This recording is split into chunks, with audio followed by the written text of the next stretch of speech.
What's going on, YouTube? We got the Glock 23 chambered in 40 Smith & Wesson, and in it I have my carry setup, which is the 357 SIG Lone Wolf extended ported barrel. It is resting on the Black Hawk dual mag pouches, and that's usually my normal carry. And I progressed through holsters from the time when I bought my first gun, the Glock 19, which is the same specs as the Glock 23, so you can utilize holsters for either or. So the first one I picked up, which is probably going to be a commonly done occurrence, is just a basic leather in the waistband, because I was looking for just, concealability. But as I started carrying it, having only one point of contact on your pants, belt, or whatnot is, I've come to find, not so good. That's actually a negative aspect of a holster of this variety. A good aspect is the price. You can get these very cheap, and as you can see, good stitching, reinforced around the top, reinforced around the clip, interchangeability of the clip. You can replace it if it breaks. It's a metal clip, which is great, but I'll touch upon that later on in the video. Again, stitching good, and I don't remember who made this. Could be just generic, more than likely. So let's say 15-20 bucks. Con to this kind of holster is that it is great if you are just concealed carry, in that it's going to be in the waistband. So, I mean, your pants are going to be somewhat tight. So it's going to be tight with the pistol in the holster. But once you remove it, it's going to be fucking close to impossible to put the gun back in with any sort of ease or grace or competence. Because right when you take that gun out, this fucker cinches in. And, I mean, it's going to be a bitch getting back in there. So, I mean, if you're planning on going to, i.e. range, or just, you're going to be drawing, this is when I progress to the Black Hawk Serpa level 2 retention holster. And this one has outstanding for out of the waistband, and it comes with the dual facet of either having this just slip in to the pants with this big paddle, or you can remove it with these 3 screws and just utilize belt hooks and affix it to your belt. But the level 2 retention, if you hear that click, it locks onto the trigger guard, so no one can come up from behind you and grab it unless, I mean, there's some kind of foreshadow or they know what they're doing, and all you have to do to disengage, hit the button, and draw. So this is good, outstanding for range use, cold weather carry, because it's a lot of printing, for mild to hot weather, because usually clothing conducive to those types are not as bulky. So you got the Black Hawk. So I found that to be not universally utilized throughout the year. So I went with, it's the Sheperd hybrid kydex holster. And this one's outstanding. I've had this for almost 2 years now. And it's definitely a price point item. You can find it on eBay for about 40 bucks. This, I believe, is about 45, the Black Hawk. And this being around 40 bucks is great for the money. And here I'm going to touch upon the negatives of having this kind of setup. Leather, kydex, outstanding. Metal clips are a plus, but I can't tell you how many fucking times these fuckers made holes in my jeans. I mean, these guys just eat the fuck out of it. because I go to the range pretty much every day, and in and out of the car is gonna put these guys into positions that are just gonna fucking eat right through your pants. So whatever you wear, whatever your casual dress, formal dress is, metal clips may cause some significant damage to it, but that's all foo-foo shit, right?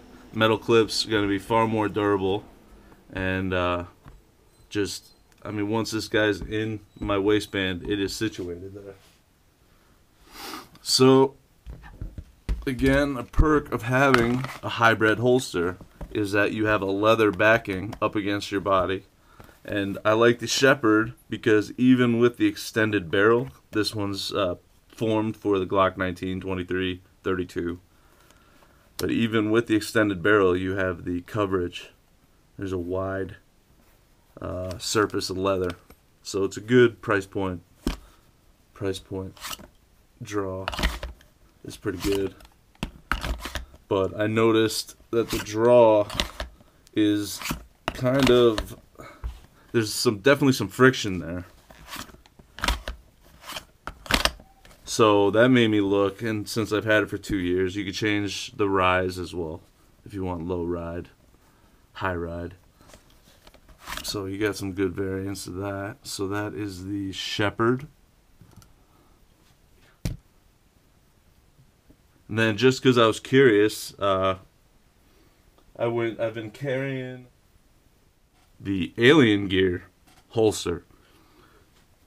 I've seen a lot of good reviews about this. And again, it's a price point holster, and it has the same options that the Sheperd does, which I'm a big advocate of this. Between the two,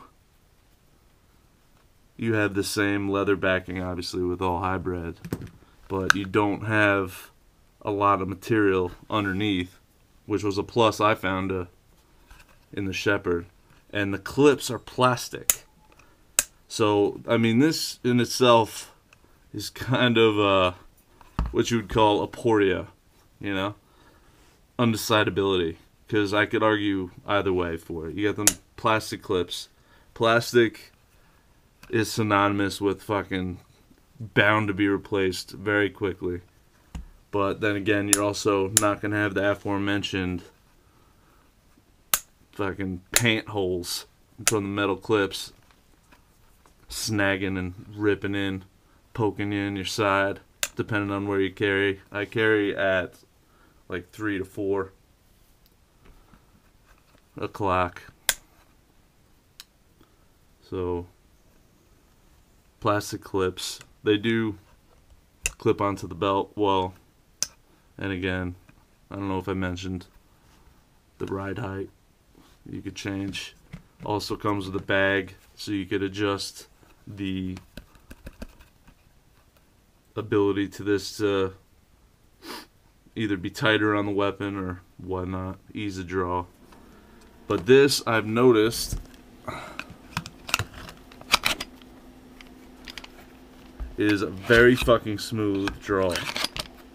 I've been bringing this fucker to the range, and it is considerably, it's just, this material is coarse on the Sheperd. This one's just nice and smooth, and it's far more form-fitted to the weapon than the Sheperd is, and it's basically the same price. It's just again a price point holster. What else do we got? So ease of draw. As an end user, I'm very impressed with that. I like that a lot. So that's good to go. And you got good reinforcements on the back. Alright, so I could argue that the Alien Gear holster has a leg up on the Sheperd, in that you could see there's a far greater diameter in the attachment points. So I mean, it's a good holster. I would ultimately, I was just curious, that's why I went with Alien Gear. But Galco, the King Tuck, you cannot go wrong with it. And it's only $20 more. So I'll probably run this for a year and then see how much damage I could do to it, and then go with a king tuck, because I got one for my SIG and my 1911s, and it's outstanding. It's outstanding. Well made, metal clips that don't have the issues yet, so I can't honestly tell you that I have had any issues with that. But this is a great holster for the price, and it's good to go. Thought I'd touch upon that in case you stumbled upon this video looking for a new holster, and just wanted to cover the different kinds I've had and what I found to be pros and cons of said holsters. Alright, well, thanks for watching.